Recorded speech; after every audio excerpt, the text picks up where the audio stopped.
I'm joined now by John Caudwell. He's the businessman and founder of Phones for You. And you announced your big report last night. I commissioned the report and a real deep research project to see how we can grow the wealth of Britain, how we can attract foreign investment into the UK in high-paid jobs, in industries that are really going to be cutting edge for the future, like AI, environmental technology, science and technology in general, and biotech, so all of that area.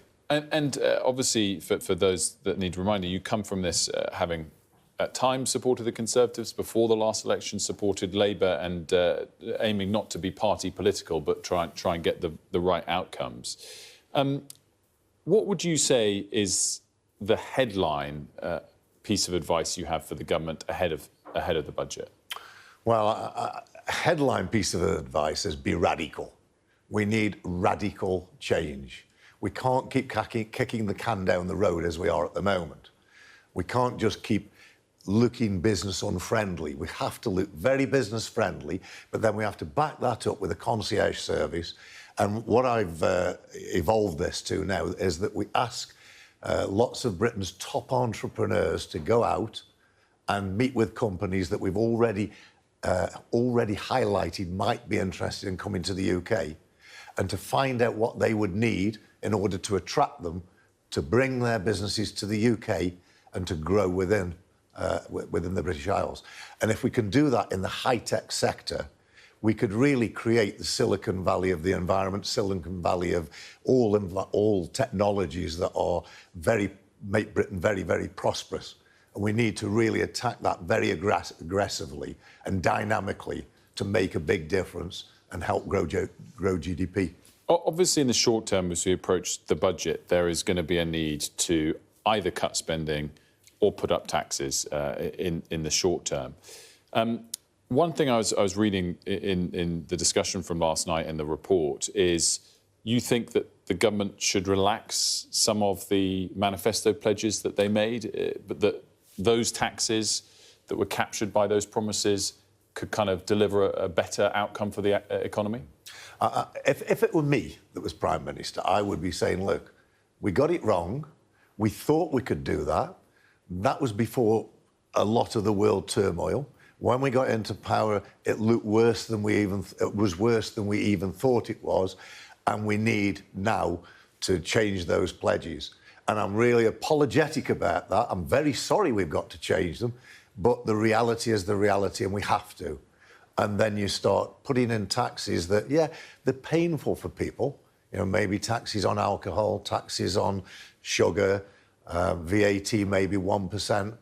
But, you know, my argument is, and of course people say it's OK for you, you're a rich guy, but I'm not thinking like a rich guy. I'm thinking like, what's the best for Britain to grow Britain? And we can't look like we're business unfriendly. We have to attract this foreign investment to create well-paid jobs, to create an environment out there where employers are having to compete for the workers that they want and push up the minimum wage and push up the benefit to everybody in society. And we can't do it by being negative and damaging business. We have to grow business, but more importantly, we have to get foreign investment in. And my whole plan is about foreign investment to make Britain much more prosperous so that everybody's happy, including, of course, especially the working class.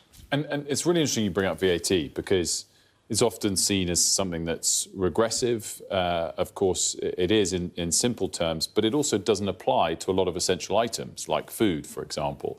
And obviously is a bigger tax on more expensive items that perhaps aren't necessities. It also could deliver a lot. A 1p rise could fill the entire hole that Rachel Reeves perhaps is looking at. It was something Alistair Darling actually did after the financial crisis.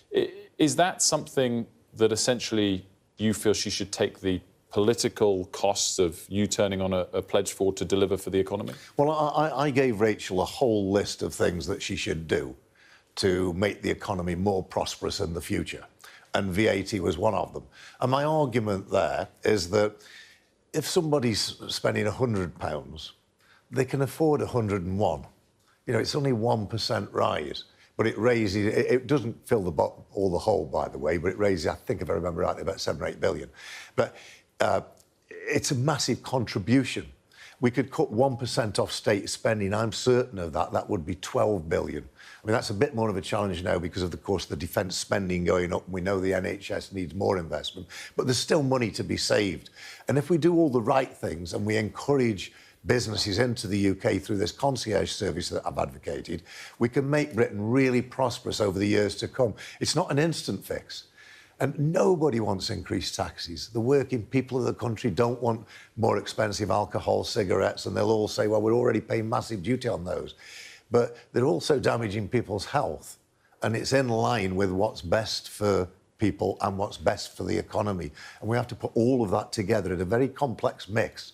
But we have to grow the economy if people are going to have a better standard of living. That's just a statement of fact. We have to grow the economy. A lot of people kind of say some stories are being sensationalised with the number of people leaving or the threats of businesses leaving. Where do you put the sort of scale of threats to the British economy? If we don't do the right thing, whatever the right things end up being, we don't need to make a judgment on that. But if we don't get it right in the next 6 to 12 months, is it tipping point or is it just another few years of stagnation? I don't think we're at a tipping point. But we really need to do something. Stagnation, yes. Another wasted 3 or 4 years until the next election. We need to do it now. We always need to do everything now. There's no tomorrow. We need to do everything now and grow the economy. So I think this next budget is a really serious one for Labour.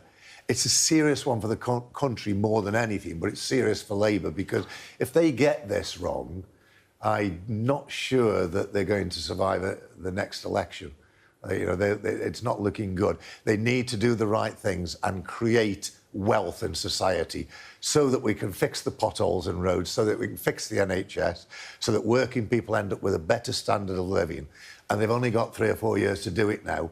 They need to really, really get a move on. They need to adopt my ideas because they're surefire winners. And by that, I don't mean the 1% on VAT. That's a debatable thing. You know, the way you raise taxes is a debatable thing. But attracting inward investment is not a debatable item. That is a must-do item. John, thanks so much for joining us. It's always a pleasure to catch up.